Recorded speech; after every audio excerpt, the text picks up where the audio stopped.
따라 하시겠어요? 성령 충만한 삶. 성령 충만한 삶.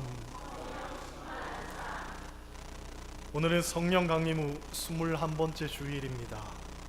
교회력에 있어서 가장 많은 비중을 차지하는 것이 성령 강림절인데, 그 이유는 그만큼 성령 충만이 우리 그리스도인에게 있어서 중요하다는 반증이죠.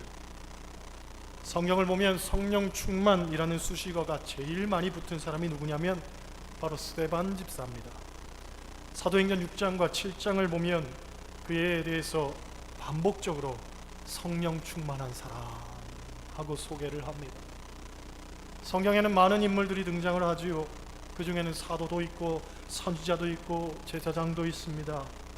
그런데 그 많은 인물들을 차치하고 성령 충만한 사람으로 스데반 집사를 소개합니다. 이것이 상징하는 것은 크게 두 가지로 생각해 볼 수 있지요. 먼저 성령 충만은 경력이 아니라는 거예요. 집사보다 권사가 더 성령 충만하고 권사보다 장로가 더 성령 충만한 것이 아니라는 거지요.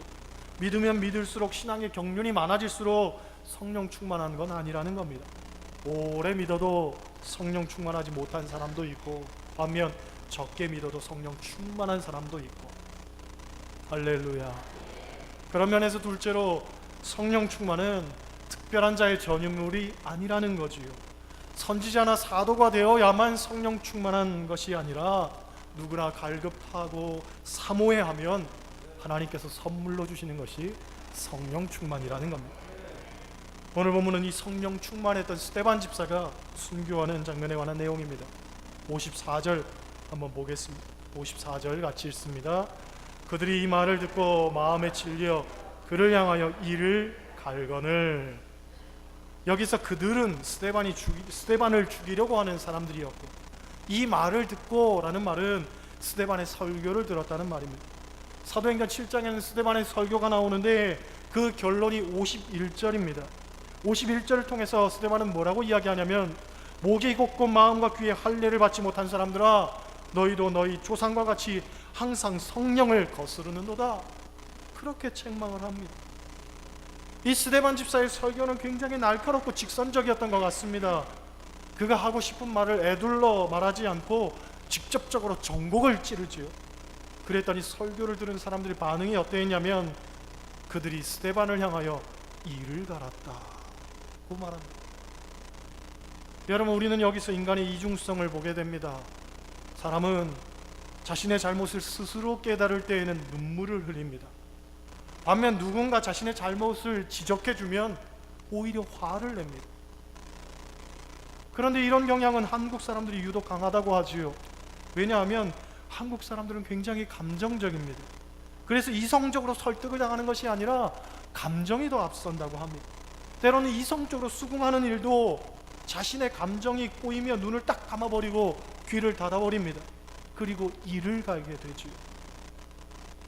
이런 경향은 설교를 들을 때도 마찬가지여서 설교학자들은 그래서 설교가 어렵다고 말합니다.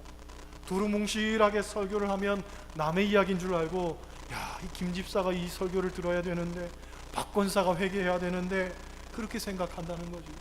그래서 직설적으로 설교하면 회개하려 했다가도 마음을 닫아버리고 목사를 미워하고 교회를 떠나버린다는 거예요.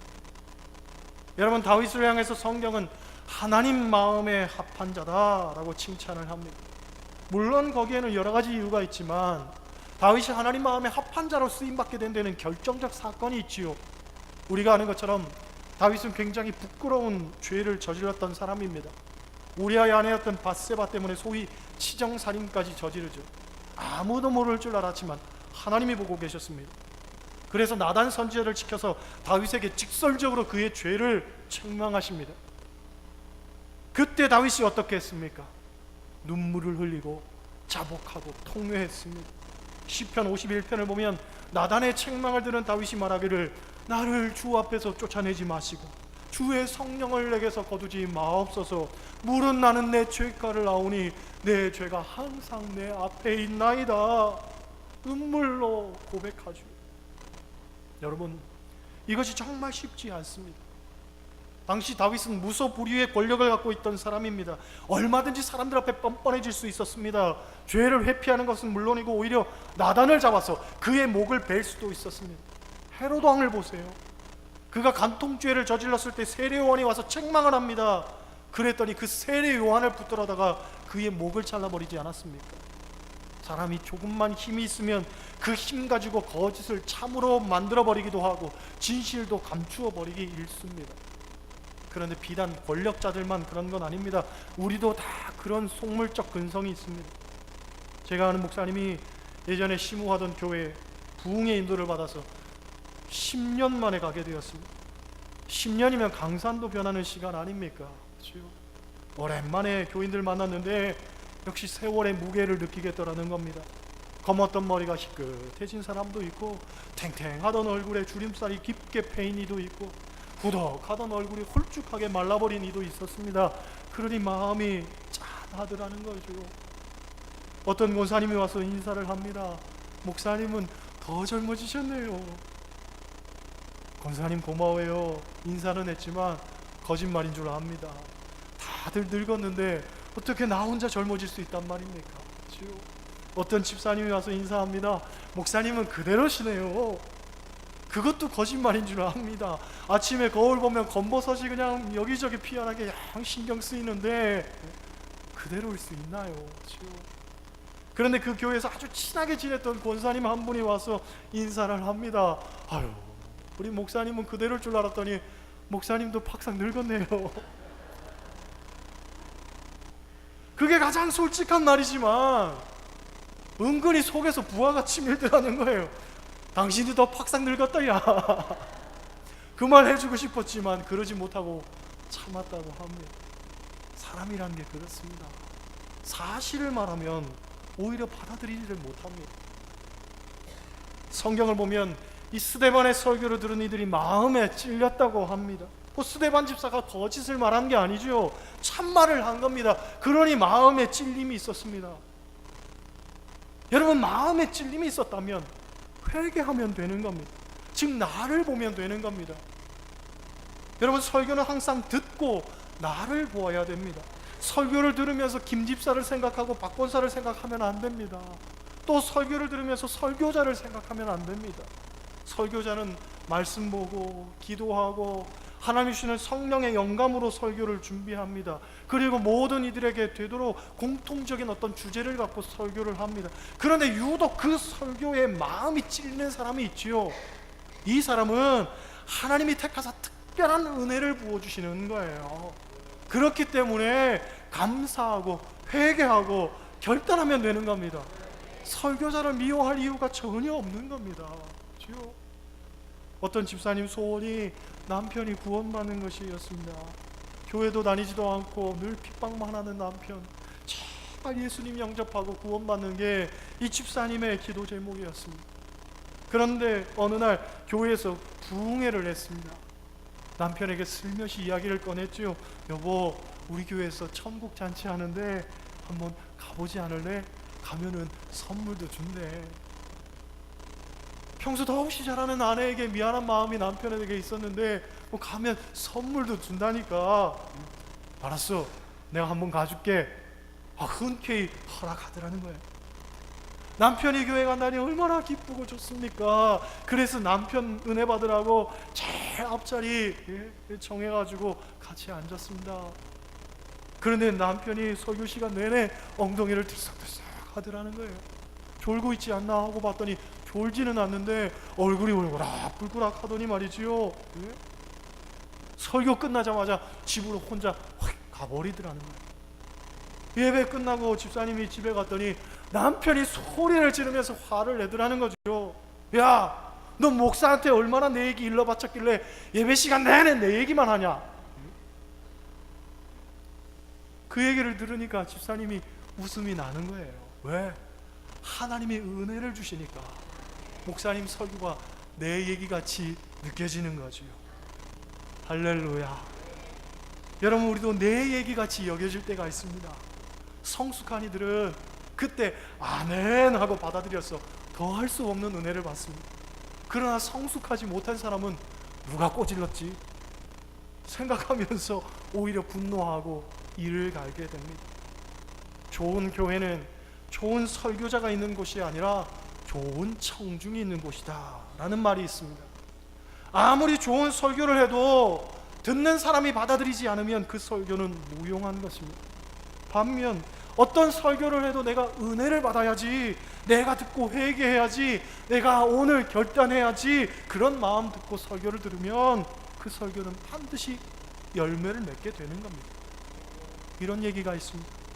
어느 초신자가 주일날 보이지를 않아서 목사님이 그 다음 주에 물었습니다. 지난주에 교회에 못 오셨던데 무슨 일이 있으셨어요? 그랬더니 지난주에 입고 있던 양복이 다 해져가지고 도저히 그 옷 입고 올 수가 없어서 제가 못 왔습니다 하더라는데, 그래서 목사님이 권면을 했습니다. 하나님은요 겉을 보시는 분이 아닙니다. 하나님은 속을 보시는 분이에요. 그랬더니 초신자가 하는 얘기가 양복 속을 보여주면서 양복 속도 다 해줬어요 하더라는 거예요. 무슨 얘기입니까? 소통이 이렇게 어렵다는 거예요. 지금 목사님은 마음을 보신다, 마음의 중심을 보신다라고 이야기를 했는데 초신자는 양복 속까지도 보신다는 줄 알고 말이죠. 자기 양복을 꺼내 보여주는 거예요.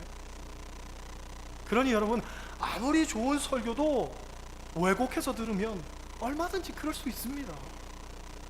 또 아무리 좋지 않은 설교도 은혜 받는 마음으로 들으면 얼마든지 은혜 받을 수 있습니다. 그러니 항상 우리의 마음을 기경해서 좋은 맛 만드는 게 중요한 거지. 예수님의 비유 가운데 씨 뿌리는 자의 비유도 문제는 씨가 아니었습니다. 결국은 마음이었지. 그렇죠? 우리의 마음이 항상 하나님을 향해서 전향적으로 열려 있어야 될 줄 믿습니다. 할렐루야. 55절 56절 같이 보겠습니다. 같이 읽습니다. 스데반이 성령 충만하여 하늘을 우러러 주목하여 하나님의 영광과 및 예수께서 하나님 우편에 서신 것을 보고 말하되, 보라 하늘이 열리고 인자가 하나님 우편에 서신 것을 보노라 한데. 아멘. 여러분, 성령이 충만하다는 것은 성령의 지배를 받는다는 것, 성령의 통치를 받는다는 그런 의미입니다. 나의 생각과 자아와 아집과 정욕의 지배를 받는 것이 아니라 성령께서 우리를 이끌어 가신다는 얘기죠. 스데반 집사가 성령 충만했더니 그가 하늘을 우러렀다고 합니다. 땅을 보는 것이 아니라 하늘을 우러렀다고 하지요. 여러분, 땅을 보면 사람이 보입니다. 환경이 보입니다. 관계가 보입니다. 어떤 형편이 보입니다. 그러면 결국 설교도 할 수 없습니다. 자신을 향해 이를 갈고 돌로 던지는 이를 보면서 무슨 설교를 할 수 있습니까? 그게 보이면 나도 이를 갈고 돌을 들게 되는 것은 당연한 수순입니다. 그러니 하늘을 보아야 됩니다. 어떤 상황 속에서도 하늘을 봐야 됩니다. 골로새서 3장 2절, 위의 것을 생각하고 땅의 것을 생각하지 말라, 우리에게 분명히 말했습니다. 설교를 들을 때도 마찬가지죠. 위의 것을 생각하고 땅의 것을 생각하면 안 됩니다. 나를 찔러 들어오는 성령의 칼날 앞에 우리가 겸허하고 겸비하게 엎드려야 할 줄 믿습니다. 본문을 보면 스데반 집사가 하늘을 우러러봤더니 예수님께서 하나님 우편에 서신 것을 보았다고 합니다. 벵겔이라는 신학자는 이런 말을 하지요. 우리가 사도신경을 고백할 때 이런 고백합니다. 전능하신 하나님 우편에 앉아 계시다가, 하나님 우편에 앉아 계시다가 저리로서 산자와 죽은 자를 심판하러 오시리라. 곧 하나님 우편에 앉아 계신 예수님. 그런데 오늘 본문에는 그 예수님이 서 계셨다라고 표현을 하는데 왜 그랬을까? 아마도 스데반 집사가 장렬하게 순교하고 천국 들어오는 그 모습 보면서 예수님은 차마 앉아서 맞이할 수가 없어서 서서 쌍수를 들고서 환영했을 것이다, 그렇게 표현을 하죠. 곧 하늘을 우러러 사는 사람은 주님께서도 정말 귀빈처럼 여기서 맞아주실 것이라는 거예요. 할렐루야. 우리도 천국 갔을 때에 너 왔니? 너희 집 저기 예비되어 있다. 주님께서 그렇게 냉소적으로 말하는 것이 아니라 너 왔구나, 아무개 집사 왔구나, 아무개 권사 왔구나. 그분이 서서 두 팔을 벌려 우리를 향해서 뻗으시는 그 놀라운 역사를 여러분 체험하시기를 소원합니다. 57절 말씀 보겠습니다. 57절 같이 읽어요. 그들이 큰 소리를 지르며 귀를 막고 일제히 그에게 달려들어 할렐루야. 그들이 큰 소리를 지르며 귀를 막았다고 합니다. 왜 그랬습니까? 사람들은 정곡을 찌르는 이야기하면 다 들으려고 하지 않습니다. 귀를 막아버립니다. 일례로 우리가 부부싸움하면 아내가 남편에게 막 퍼부을 때가 있습니다. 물론 참고 참다가 정곡을 찌르는 말을 하는 거죠. 가만히 들어보면 다 맞는 말입니다. 그런데 그걸 또 가만히 다 듣고 앉아있는 사람은 없습니다. 그렇죠? 남편도 중간에 소리를 막 지릅니다. 소위 맞불 작전을 펼치죠. 왜? 들으면 내가 견딜 수가 없으니까 그 말 더 이상 듣지 않으려고 나도 같이 소리를 지르는 거예요. 웃고 있는 분들은 다 경험 있는 분들입니다. 얘기하는 저도 생각해 볼 일이고, 여러분, 우리의 자아가 살아있을 때는 남의 말도 안 들리고 목사 말도 안 들리고 심지어 하나님 말도 안 들립니다. 그렇죠? 그러니 우리의 자아가 깨져야 됩니다. 영적 귀를 열어야 됩니다. 귀 있는 자는 성령이 교회들에게 하시는 말씀을 들을지어다 하는 그 외침을 들어야 된단 말이죠. 58절 보겠습니다. 58절 성 밖으로 내치고 돌로 칠세 증인들이 옷을 벗어 사울이라 하는 청년의 발 앞에 두니라. 증인들이 옷을 벗어 사울이라 하는 청년의 발 앞에 둔 것, 이것은 결코 우연이 아니었습니다. 하필이면 스데반을 죽이는 사람들이 옷을 사울이라는 청년에게 둘 것이 무엇입니까? 브루스라는 신학자는 이때 벌써 청년 사울의 마음이 흔들렸다, 그렇게 표현을 합니다. 스데반이 순교하는 모습, 하늘문이 열린다고 말하고 예수님의 하나님 보좌 우편에 서신 것을 내가 본다, 그렇게 말하고 죽어가는 그 스데반의 얼굴이 오히려 천사와 같이 환했고 자기를 죽이는 자들 위해 용서를 구하는 모습, 그동안 율법 속에 완전히 얽매있던 사울에게는 너무나 충격적인 모습이었습니다. 그의 죽음을 마땅히 여기는 그 순간 일면 다른 마음에는 어떻게 저렇게 사람이 천사와 같이 남을 용서하며 죽어갈 수 있을까 하는 어떤 궁금증이 들었을지도 모릅니다. 아니나 다를까 바로 그 다음 사도행전 8장을 보면 사울이 예수님을 만나 고꾸라지는 장면이 나오죠. 그리고 그가 더 이상 사울로 살지 않고 바울로 살기를 결심하게 됩니다. 결국 바울에게 영향을 준 사람이 누구냐? 스데반이었다는 거죠. 사람들은 묻습니다. 왜 그렇게 성령 충만한 스데반 집사가 돌에 맞아 순교해야만 됐는가?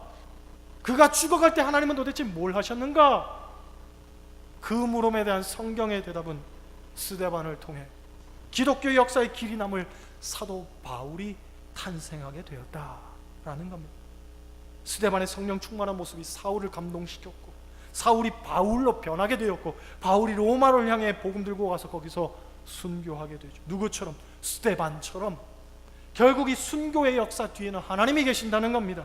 때문에 우리가 이해할 수 없는 상황들이 펼쳐진다 해도 그 배후에서 역사하고 계시는 하나님을 신뢰하라는 겁니다.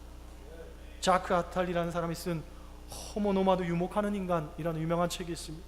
그 책을 보면 이분은 인생을 두 종류로 구분을 합니다. 길을 닦는 사람과 성을 쌓는 사람. 달에서 지구를 쳐다보면 사람이 만든 것 가운데 유일하게 보이는 것이 뭐냐면 만리장성입니다. 만리장성. 만리를 쌓아놨으니 엄청난 규모죠. 그런데 사실상 진시황은 이 만리장성을 쌓으면서 망했습니다. 이집트에 가면 피라미드가 있습니다. 성지순례 가서 봤더니 생각했던 것보다도 더 엄청난 위용을 자랑합니다. 규모가 대단합니다. 그런데 이 피라미드도 이집트의 바로가 그것 쌓다가 망했습니다. 그 성을 쌓는 사람은 다 망하더라는 거예요. 때문에 성 쌓는 인생 되지 말라는 거죠. 우리는 자기만의 성을 수도 없이 쌓고 삽니다. 나의 아집과 독선에 성을 쌓고 살기도 합니다. 내가 추구하는 어떤 물질과 권력으로 자기만을 보호할 수 있는, 자기의 가족만을 보호할 수 있는 그런 어떤 성을 쌓으려고 합니다. 그런데 성 쌓는 사람의 말로는 자명합니다. 망하더라는 거예요. 결코 그 성이 나를 보호해주지 못하더라는 거예요. 그래서 이분은 말하기를 인생은 길 닦는 사람이 되어야 한다는 거죠. 성경에 나오는 위대한 인물들은 하나같이 길을 닦던 이들이었습니다. 아브라함이 그랬고, 세례요한이 그랬고, 사도 바울이 그랬고, 오늘 본문에 나오는 스데반도 처음 순교자로서의 길을 닦던 사람이었습니다. 여러분, 남들처럼 하는 건 어렵지 않습니다. 남들처럼 하지 않으려니까 어려운 겁니다. 세상 사람들이 다 가는 길로 가는 것은 어렵지 않습니다. 세상 사람들이 가지 않은 길을 가려고 하니까 어려운 겁니다. 그리스도인이라면 달라야 합니다. 생각도 다르고, 방법도 다르고, 태도도 다르고, 반응도 다르고, 가치관도 다르고, 삶의 모습이 달라야 된단 말이지요. 누구도 가지 않은 그 길을 묵묵히 걸어가야 되는 사람이 그리스도인입니다. 나의 이기적인 감정에 붙들려 살면 안 됩니다. 세상의 조류와 풍류 가운데 우리가 휩쓸려 살아가면 안 됩니다. 그들의 뒤를 쫓아서 그렇게 성큼성큼 걸어가면 안 된단 말이지요. 십자가 지고 자기 길을 개척하며 살아야 되는 거예요. 그러기 위해서는 성령의 지배를 받고 성령 충만한 삶을 살아야 되는 것이요. 오늘 결론은 60절 말씀처럼 이야기합니다. 60절 같이 읽습니다. 무릎을 꿇고 크게 불러 이르되 주여 이 죄를 그들에게 돌리지 마옵소서, 이 말을 하고 자니라. 할렐루야. 스데반 집사는 죽어가는 순간까지도 무릎을 꿇고 기도하며 용서하고 순교했습니다. 우리도 그리스도인들로 그리스도인만의 길을 닦으며 살아야 됩니다. 그 길은 분명하지요. 성령 충만한 길, 기도의 길, 용서의 길, 사랑의 길, 순교의 길. 세상 사람들은 죄를 볼 때에 그 죄에 대해서 손가락질하고 비난하고 책망하고, 아니 그 죄에다 또 다른 죄를 덧붙여서 침소봉대합니다. 죄의 크기를 점점 키워버립니다. 우리 그리스도인은 아니라는 거예요. 주여 이 죄를 그들에게 돌리지 마옵소서. 아무리 죄를 본다 할지라도 그 죄를 오히려 내가 끌어안으며 죄를 품어내며 죄를 상쇄시키는 삶 살아가는 것이 우리 그리스도인의 모습이라는 거죠. 여러분 늘 하늘을 우러르시기를 소원합니다. 하늘을 보면 주님이 보이게 되어 있습니다. 그 주님께서 온화한 얼굴로 두 팔을 벌리고 우리를 향해서 내밀 때에 우리는 더 이상 세상 것이 보이지 않고 많은 위로와 더불어 기쁨과 평안과 안위함을 누리게 될 줄 믿습니다.